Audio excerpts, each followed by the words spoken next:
ETF index mutual funds నేర్చుకుని stock మార్కెట్లో రాణించాలనుకుంటున్నారా? వెంటనే ఈ నెంబర్కి కాల్ చేయండి. రమగారు ఏదన్నా సరదాగా ఉండే చందమామ కథ ఒకటి చెప్పండి. అత్యాస కథ చెప్తా. చెప్పండి. పల్లెటూరులో ఇది వరకు బిచ్చగాళ్ళు ఉండేవాళ్ళు. ఇది ఎప్పటి సంగతో చెప్తున్నాను నేను. ఊర్లో ఒక బిచ్చగాడు అడుక్కుంటూ ఉండేవాడు. ఏదో రెక్కాడితే కానీ డొక్కాడదు. రెక్కాడటం ఎందులో చూస్తాం మనం? పని చేసుకుంటే పొట్ట పోసుకోవటం. ఇప్పుడు పని చేసుకునేవాడు కాదు బిచ్చగాడు, అది అడుక్కుని పొట్ట పోసుకునేవాడు. ఏ ఊళ్ళో ఏదైనా దొరికితే తినేవాడు. ఇక ఇల్లు వాకిలి ఏమీ లేదు, ఎక్కడ కుదిరితే అక్కడ పడుకునేవాడు. సరే ఏమైంది, ఒక ఊళ్ళో ఏదో అడుక్కున్నాడు, తిన్నాడు. తిరిగి వస్తూ ఉంటే ఆ పూట పెద్దగా ఏమీ దొరకలేదు ఆహారం. సాయంత్రానికి ఏమీ లేదు. దాని నుంచి ఇంకో ఊరు వెళ్ళాలి. ఆ ఊళ్ళో తిరిగేశాడు, ఇంకా ఆ ఊళ్ళో ఉండకూడదు, అట్లా తిరిగేవాడు అనమాట. ఆ రెండో ఊరికి అడవి వైపుకి ప్రయాణం చేస్తుంటే ఒక ముసలాయన కనిపించాడు. ఎక్కడికి ఏమిటని మాట్లాడుకున్నారు. ఎవరు తోడు లేరు అని చెప్పాడు. నేను ఉంటాగా తోడు, అందాక వస్తానులే పదబాబు అన్నాడు. ఆ ముసలాయన అన్నాడు, ఏమిట్రా నువ్వు ఇంత వీక్గా కనపడుతున్నావు, అంటే బలహీనంగా కనపడుతున్నావు, ఆహారం లేదా, ఇందా ఈ శనగ్గింజ తీసుకో అని ఒక్క శనగ్గింజ వీడి చేతిలో పెట్టాడు. బాగుంది. వీడన్నాడు, శనగ్గింజతో పొట్ట నిండుతుందా, కడుపు నిండుతుందా, కాలు నిండుతుందా బాబయ్య అన్నాడు. ఏదైనా నిండొచ్చురా, ఏదైనా నిండుతుంది, జాగ్రత్త పెట్టుకో నా మాట విని అన్నాడు. అనేసరికి వీడేం చేశాడు, ఏదో ముసలాడు అంత శ్రద్ధగా ఒక్క గింజ చేతిలో పెడితే పచ్చటిది, అదేంటి నల్ల శనగింజ కంటే మన కాబూలి శనగలు ఉంటాయి కదా, పెద్ద గింజ అనమాట. ఆ గింజని దట్టిలో దోపుకున్నాడు. దోపుకుని ఊరు దాటాడు, అడవి దాటాడు. దాటేసరికల్లా కొంచెం చీకటి పడి 7 గంటల వేళ ఇంకో పల్లెటూరులోకి చేరాడు. ఓ వాకిట్లో ఒక ఆయన ఎవరో అరుగు మీద కూర్చొని పదాలు పాడుకుంటున్నాడు. కనబడ్డాడు. ఎవరు ఏమిటి అని కేకేశాడు. అడుక్కునేవాడిని బాబయ్య అన్నాడు. అనేసరికల్లా ఏ ఊర్రా అని అడిగాడు ఆయన. అదేదో ఊరండి అన్నాడు. పాపం మన ఊరు వాడు కాదు, ఈ ఊళ్ళో వాడికి తిండి తిప్పలు ఎట్లా కానీ, దారా ఏమైనా తిందు కానీ అని కేకేశాడు. కేకేసి అన్నం పెట్టించాడు. బాగుంది. పెట్టించేవాళ్ళమ్మ అప్పట్లో, పాత రోజుల్లో. నాకు కూడా తెలుసు నా చిన్నప్పుడు. అవునా? పడుకునేవాళ్ళు అట్లా. ఇక చిలకడ దుంపలు అవి అమ్మటానికి వచ్చిన వాళ్ళకు కూడా అన్నం పెట్టేసేవాళ్ళు. టకుటమారాలు ఇవేవో చాటలు చేయటానికి దానికి వచ్చేవాళ్ళు. ఎవరో ఒకళ్ళు, 2కి 3కి కూడా, లేదా వాళ్ళ అమ్మ అన్నం వండుకుంటాం, కూర ఏంటంటే 3కి 4కి కూర, అంత ఆవకాయ, ఇంత మజ్జిగ పోసేవాళ్ళు. మా ఇంట్లో నుంచి కూడా బాగా వెళ్ళేవి చేయ అట్లా. తినేసి వెళ్ళిపోతారు. ఇంకా తినేసి ఇక పడుకుంటారు, తెల్లారేకి వెళ్తారు. రాత్రి పడుకోవటం కూడా, పడుకోవటం వాకిళ్లలో. అదే వాకిళ్లలో పడుకోవటమే.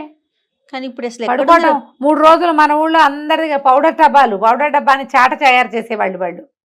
తెలుసా నీకు? నీకు అసలు తెలీదు. ఈ పౌడర్ తిన్నులు, తర్వాత ఏమో ఈ కిరసనాయిల డబ్బాలు, వాటిని చాటలుగాను జల్లెళ్ళుగాను చేయటానికి కమ్మరం పనిచేసి కొంచెం కాల్చి చేయటం, తర్వాత సాగొట్టి సుత్తితో కొట్టి చేయటానికి చాలా మంది వచ్చేవాళ్ళు. వస్తే వాళ్ళకి ఏముంది, అన్నం వండుకునే వాళ్ళ బియ్యం కూడా వీళ్ళే ఇచ్చేవాళ్ళు. ఇలా వాళ్ళే ఎవరో ఒకళ్ళు. అదేలేండి. ఎవరింట్లో ఎక్కువ పని ఉంటే వాళ్ళు ఇచ్చేవాళ్ళు. ఊళ్ళో వాళ్ళందరూ వచ్చి అక్కడ చేయించుకునేవాళ్ళు. కత్తులు సానాలు చేయటానికి కూడా మనుషులు వచ్చేవాళ్ళు. ఇట్లా వీళ్ళు పని చేసుకునేవాళ్ళు. బిచ్చగాళ్ళకు కూడా అట్లాగే అన్నం పెట్టేవాళ్ళు.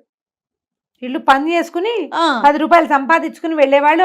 అన్నానికి ఇక్కడ ఉన్న ఊళ్ళో ఉన్న వాళ్ళ మీదే ఆసరా పడేవాళ్ళు. మా ఇంట్లో అలా ఇచ్చేవాళ్ళు. నాకు బాగా గుర్తు. పల్లెటూర్లమ్మా, ఇది నా ఘనత కాదు, ఇది ఊళ్ళలో ప్రతి వాళ్ళకి తెలుస్తాయి ఇవి. పల్లెటూరు జీవితాలు 50 ఏళ్ల క్రితం జీవితాలు తెలిసిన వాళ్ళకి అందరికీ తెలిసిన వ్యవహారమే. ఇలా ఎవరైనా బాబయ్య రాత్రిపూట అన్నం దొరకలేదంటే ఎవరో ఒకళ్ళు, ఏముంది రేపొద్దుటికి ఉంచుకున్న అన్నం పడేసేవాళ్ళు, ఈ పూటకి అన్నం పెట్టేసేవాళ్ళు. అన్నం తింటే ఆ బయట ఎక్కడో గావంచపరుచుకుని పడుకునేవాళ్ళు. పడుకోరా అన్నారు. అనేసరికల్లా సరే వాళ్ళ అరుగు మీద పడుకున్నాడు. పడుకునేటప్పుడు ఏం చేశాడు, ఈ నడుముకు ఒక దట్టి లాంటి తలక ఒకటి ఉంది కదా, అది మడత పెట్టింది. వాళ్ళు చాప ఇచ్చారు, చింకి చాప కింద ఆ తలగుడ్డ కింద శనగ్గింజని పెట్టు పడుకున్నాడు. ఏమనుకున్నాడు, ఈ శనగ్గింజ ఏదో మహత్యం ఉంది దీనికి, లేకపోతే ఎవరైనా మనకి అడిగితే అన్నం పెడతారు, పిలిచి అన్నం పెట్టేవాళ్ళు ఉన్నారా? దారా తిందుగానని పిలిచాడు, ఊరా మజ్జిగ వేసి అన్నం పెట్టారు. నిన్నటితో మొన్నటితో ఒక స్వీట్ ముక్క కూడా వేశారు. హాయిగా ఎక్కడ చెట్టు కింద పడుకోకుండా అరుగు మీద పురుగు పుట్రా లేకుండా హాయిగా పడుకొనిచ్చారు. మహామహత్తు కలిగింది ఆ శనగ్గింజ. గుర్తించాడు అని అనుకున్నాడు. ఇంతలో ఏమైంది, తెల్లవారేసరికల్లా ఇంకా ఇళ్లలో వాళ్ళు తిరగల, కోళ్ళు తిరుగుతాయి. తెల్లారేసరికల్లా కోళ్ళు తిరగటం మొదలు పెడతాయి. పొద్దున్నే అవతల ఆవిడ ఇంటి ఆవిడ లేచి పెరటి తలుపు తీసి ఉంటుంది. ఇంకా వీధి వాకిళ్ళవి తీల. ఈ గొడ్లకు పాలు తీయటాలు కోడిబుట్ట తీయటాలు అవి చేస్తారు కదా, బుట్ట ఓపెన్ చేస్తే అవి తిరుగుతుంటాయి. ఆ తిరుగుతున్న కోళ్ళలో ఒక కోడి, ఒక పూల కోడి తక్కువ తక్కువ అవి ఇవి ఏరుకుని తింటూ వీడి గుడ్డ ఇట్లా తలగుడ్డ ఇట్లా తీయగానే ఆ కింద కనపడిన శనగింజలను లటక్కని తినేసింది. ఓహో. లబో దిబోమన్నాడు, మీ కోడి దొంగ మొహంది ఇక నా గింజ తినేసింది, అది మహత్తు కలిగిన గింజ, ఆయన ఎవరో మహానుభావుడు ఇచ్చాడు అని కేకలు పెట్టి గోల్ చేశాడు. ఇంట ఆయన అన్నాడు, ఏం చేతుండ్రా, పోనీ ఒక సేరు శనగలిస్తాను తీసుకో అంటే, కాదండి నాకు ఆ మహిమ గల శనగ్గింజే కావాలి, ఆ గింజ వల్లే నాకు రాత్రి అన్నం పుట్టింది, నేనేదో ఒక సంచిలో పడేసిన అన్నం తినేవాడిని, ఆకేసుకుని అన్నం తిన్నా రాత్రి దానివల్లే, కాబట్టి నాకు కుదరదన్నాడు. అనేసరికి ఆయన విసుగుబుట్టి, ఏ కోడిరా నీ శనగింజ తినది అని అడిగి, ఆ తెల్లపోల కూడా దాన్ని తీసిపోన్నాడు. వాళ్ళ ఇంట్లో బోళ్ళు కోళ్ళు ఉన్నాయి. ఈయన కోడిని వెంబడి పెట్టుకుని వెళ్ళాడు. కోడిని వెంబడి పెట్టుకున్నాడు. ఆ పూట వాళ్ళు వెళ్ళేటప్పుడు కాస్త చద్దన్నం ఏదో పెట్టారు, అది తినేశాడు. మరి అన్నం కూడా లభించింది.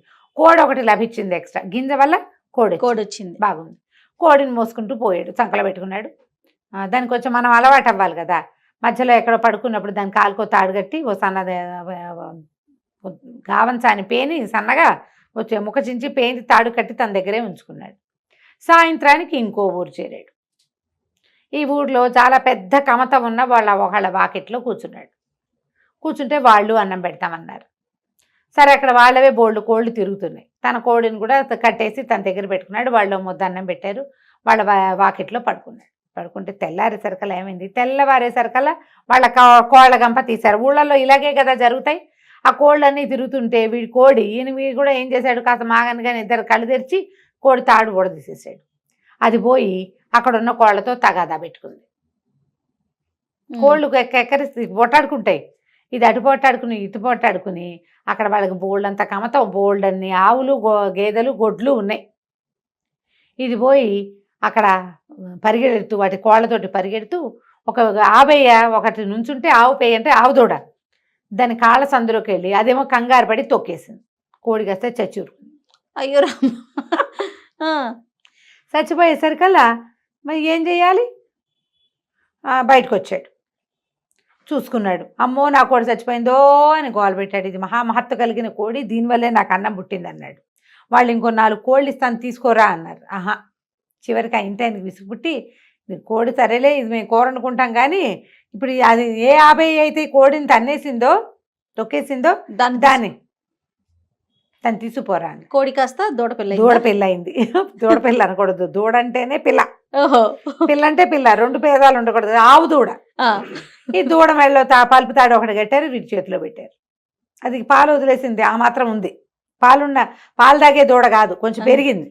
సరే, ఆ దూడని వెంబడి పెట్టు తీసుకుపోయాడు. 3వ రోజు ఈసారి ఒక పెద్ద కామందు గారి వాకిట్లో ఆగాడు. వాళ్ళు దూడను చూసి కొంచెం ముచ్చటపడ్డారు. ఆ ఇంట్లో వాళ్ళంతా సరదా పడ్డారు. అబ్బో దూడ భలే బాగుందిరా, ఆవు దూడ ఎక్కడ తెచ్చావు, ఏమిట్రా మాకు డబ్బులు ఇస్తాము ఇవ్వరా అంటే, అబ్బాయి లేదండి ఇది చాలా అదృష్ట ఆవు దూడ అన్నాడు. సరే, వాళ్ళు కూడా ఆ దూడకు 2 గడ్డి పరకలేసి వాళ్ళు వీడికి అన్నం పెట్టారు. రాత్రి పొట్ట నిండిపోతుంది, ఎక్స్ట్రా వస్తున్నాయి. సరే, ఏమైంది, తెల్లవారింది. తెల్లారాక వీడికి వాళ్ళు సర్దిపోస్తామన్నారు. దూడ అటు ఇటు తిరుగుతుందని మెళ్ళకు కట్టిన తాడు పలుపు తాడు వదిలేశాడు. అది అటు ఇటు తిరుగుతూ వెళ్ళి గుర్రాలు ఘాట్లో గడ్డి మేస్తుంటే పోయి ఆ గడ్డి పరకలకి ఆశపడి ఆ గుర్రాల వైపుకు పోయింది. పోయేసరికల్లా ఏమైంది, ఒక గుర్రం మహాపెంకె, రణపెంకెది, మామూలు పెంకితనం కాదు దానికి. ఆ పెంకెగా గుర్రం కాస్త అటు అటు ఇటు తిరుగుతున్నటువంటి 50ని వెనకాళ్ళతో ఒక్క తన్ను తన్నింది. ఈ దూడ ఎగిరి అవతల పడి కళ్ళు వాల్చేసింది. రామా, వీడు లబో దిబోమన్నాడు బిచ్చగాడు, అన్ని పడేస్తున్నాడు. బంగారం అంటే 50 ఇటు అయిపోయింది, మేమేం చేతును అంటే, వాడు ఇంకో 50 ఇస్తాను రా, పోనీ ఇక్కడే ఉండు, నువ్వు పని చేసుకుందు కానీ అంటే, పనికి నేను చేయనండి, నాకు వచ్చినాయి ఇవన్నీను, హాయిగా అన్నం వస్తుంది అనేసరికల్ వాళ్ళకి విసుగుబుట్టి, ఈ మకురు గుర్రం ఇది ఎలాగో మాట వెందు చావదు, గుర్రాన్ని తీసుకుంటావురా అన్నారు. ఇంతుండే ఆవుదూడు ఎక్కడ, అంత ఎత్తుండే గుర్రం ఎక్కడ, గుర్రాన్ని ఎక్కడైనా అమ్ముకుంటే డబ్బులు వస్తాయి. సరే, ఇది బాగానే ఉందని మరి గుర్రాన్ని తీసుకెళ్తానండి అన్నాడు. గుర్రాన్ని తీసుకుని నడిపించుకుని తీసుకెళ్తా మొదలుపెట్టాడు. ప్రతి వాళ్ళకి వీడి గుర్రం నచ్చుతుంది. ఎంత బాగుందో ఎంత బాగుందో. సరే ఈసారి ఏమైంది, ఒక సత్రానికి వెళ్ళాడు. అయితే వాళ్ళు ఏం చేశారు, వీడికి ₹1 కూడా ఇచ్చారు. గుర్రం ఇచ్చి రూపాయి ఇచ్చారా? ₹1 ఇచ్చారు ఊరికే. ఆ పూట అయితే ఆ రోజు ముందు రోజు అక్కడక్కడ అడుక్కున్న డబ్బులు కూడా ఉన్నాయి, వాడి దగ్గర డబ్బులు ఉన్నాయి కాస్త. ఓ సత్రం దగ్గర ఆగాడు. మరి ఇప్పుడు గుర్రానికి మాలిషు దాణా గీణా కావాలి. ఎవరి వాకిట్లోనే ఆగితే దానికి తిండి వాళ్ళేం పెడతారు?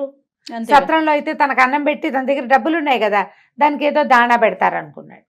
సరే ఏమైంది, ఈ గుర్రాన్ని ఓ పక్కన కట్టేశాడు, లోపలికి వెళ్ళాడు. సత్రం వాళ్ళు చూస్తే ఏమైంది, ఆ సత్రం యజమానికి ఒక పిల్ల ఉంది. వీడికి ఏమొచ్చింది బుద్ధి, ఇప్పటిదాకా వాటంతటా అవి జరిగినాయి. ఏదో ఒకటి చేసి ఈ సత్రం యజమాని మాయ చేస్తే వీళ్ళకు ఒక పిల్ల ఉంది, పిల్ల నుంచి పెళ్లి చేసి తన సత్రంలో ఉంచుకుంటారనుకున్నాడు. ఇప్పటిదాకా కాకతాళీయంగా జరిగినాయి. వీడికి ఆశ పుట్టేసింది. ఇప్పుడు ఆశ పుట్టి ఎలాగైనా ఈ గుర్రాన్ని ఏదో ఒకటి చేసైనా మీ వల్లే అయ్యిందని అనాలనిపించేసింది. అనిపించి సరే ఏం చేశాడు, మా గుర్రానికి దాణా భోజనం పెట్టండి, అవి పెట్టండి, ఇవి పెట్టండి అన్నాడు. ఇతనికి ఒక కూతురు ఉంది కదా, ఈ పిల్ల కొంచెం యాక్టివ్ పిల్ల. అదేం చేసింది, ఓ చెరుగడ తీసుకెళ్ళి ఆ గుర్రానికి అందించి, ఇది ఒక గట్టు మీద నిలబడే చెరుగడ అందించేసరికల్లా అదేదో ఇట్లా పొరపాటున దాని గొంతులో గుచ్చుకున్నట్టు అయింది. గుర్రం కాస్త మెడవాల్చేసింది. అది ఆరోగ్యకరమైన గుర్రం కాదు. ఇక వీడు అరిచరిచి కేకలు పెట్టి పోట్లాడాడు. ఇక మామూలుగా పోట్లాడ.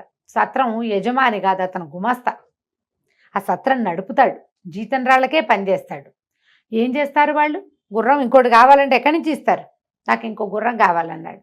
గుర్రం మేము ఇవ్వలేం బాబు, ఏదైనా ఇంకోటి చెప్పండి, ఏదైనా ఇంకోటి చెప్పండి అంటే, అయితే ఓ పని చేయి, నీ పిల్ల ఉంది కదా, నీ పిల్లవలే గుర్రం చచ్చింది కాబట్టి పిల్లనిచ్చి పెళ్లి చేయి మాకు అనేసరికల్లా వాళ్ళు అన్నారు, అట్లా ఎట్టా కుదురుతండి, మీకు వాళ్ళు ఎవరో గుర్రాన్ని తాడొచ్చి ఊడ తెచ్చి మీ చేతిలో పెడితే అది మీ వెనకాల నడిచి వచ్చింది, పిల్ల కదా, పిల్లని అడుగుతాం, మా పిల్ల ఒప్పుకుంటుందో ఒప్పుకోదు, సత్రం గుమస్తా అయితే ఒప్పుకోవాలి, పిల్లని అడగాల్సిందేనన్నాడు.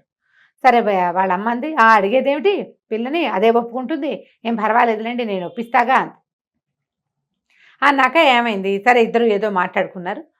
మర్నాడు పొద్దున చెప్పింది, అల్లుడు గారు మీ అంత మహానుభావులు ఇంకెవరూ లేరు, మీ గుర్రాన్ని బదులు మా పిల్లని ఒప్పుకున్నారు, మా పిల్ల మాత్రం రాకాశం ఉండ కానీ అది ఒప్పుకోవటం లేదు, ఓ పని చేద్దాం, దాన్ని ఏం చేస్తానంటే సంచిలో వేసి మూట కట్టేస్తా, పిల్లని మోసుకెళ్ళిపోండి మీరు ఎక్కడో చోటికి, ఎక్కడికైనా తీసుకెళ్తే ఇక చచ్చినట్టు మీతో పాటే ఉంటుంది, అది రాకాసి పిల్ల విందు మాట.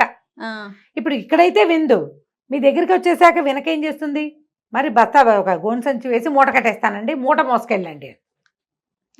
బాగానే ఉంది, మూట మోసుకుంది. పిల్లని ఇస్తామంటే ఏమిటి, రేపొద్దున వాళ్ళ పిల్లని వాళ్ళు చూడరు, ముందు పెళ్ళి అయిపోవాలి. సరే పెళ్ళి అయిపోతే చాలు అనుకున్నాడు. వాళ్ళు ఏం చేశారు, ఆ పిల్లని ఒక మూటలో కుక్కి దాని మూతి కట్టేసి, పెళ్లి చేశాక పెళ్లి చేయలే మరి పెళ్లి చేయడానికి, పెళ్లి కాదు నేను కూర్చొని అంటోంది, డైరెక్ట్ గా మూట కట్టేశారు. కట్టేసి అప్పచెప్పారు. ఆ మూటను మోసుకురాలేక చచ్చాడు వీడు. ఆ లోపల ఉన్న వాళ్ళు ఎగిరి గంతులేస్తుంటే ఎట్ట తీసుకొస్తాడు, అదే కదా, ఎటా గొట తీసుకొచ్చి ఒక అడవిలోకి చేరాడు. ఆ పిల్లని మూట ఆ సంచి ఊడదీసి నేనే నీ పతిని అందామనుకున్నాడు. మూట ఊడదీసేసరికల్లా ఆ మూటలోంచి పెద్ద కుక్కోటి బయటకు వచ్చింది. వాళ్ళు వీడిని వదిలించుకోవడానికి ఏం చేశారు, తమ వాకిట్లో ఉన్న ఒక ఊర కుక్కని అందులోకి సంచిలోకి వేసి కుట్టేసి ఇచ్చేసారు. మంచి పని చేశారు. అయితే పిల్ల కావాలి వాడికి. అది కాస్త ఆ పొద్దున్న నుంచి వీడితో మోయబడి ఉందేమో, తిక్క పుట్టిపోయింది సంచిలో. అది ఒక్క అమాంతం వీడి మీదకి లంఘించి ముక్కు కొరికేసింది. ఇంకేం చేస్తాడు, పారిపోయింది బండి, ముక్కు కొరికేసి, ముక్కు నెత్తురు గారుకుంటూ ఉంది. ఇక అన్నం ఎక్కడిది సున్నం ఎక్కడిది అడవిలో. ఆ కొవ్వుడు సగం చిరిగిపోయిన ముక్కుకి ఎట్టగొట్ట పట్టీలు కట్టుకుని మళ్ళీ ముష్టడుకోవటం మొదలుపెట్టాడు. అడ్జస్ట్ కదా, ఆశపడకుండా ఒక చోట ఆగుంటే అంత ఇలా అయ్యేది కాదు. ఈ గుర్రాన్ని పిల్లకి మారి చేద్దాం అనుకున్నాడు, అక్కడ చెడిందనమాట. అన్ని చోట్ల అందరూ అవకాశం ఇచ్చారు, ఉండరా నాయన ఇక్కడ బతుకు అంటే ఒప్పుకోలేదు. అలాగే అత్యాశ పడతారు ప్రజలు. అవునండి, ఆగరు, ఒక చోట ఆగరు, ఇంకా ఏదో వస్తుంది అనుకుంటారు, ఇంకా ఏదో వస్తుంది అనుకుంటే ఇగో ఇలా అసలుకే మోసం, ముక్కు ఊడిపోతుంది అనమాట. అది కంచికి మనం ఇంటికి. భలే సరదాగా ఉంది రమ్మగారు. నమస్తే అండి. నమస్తే.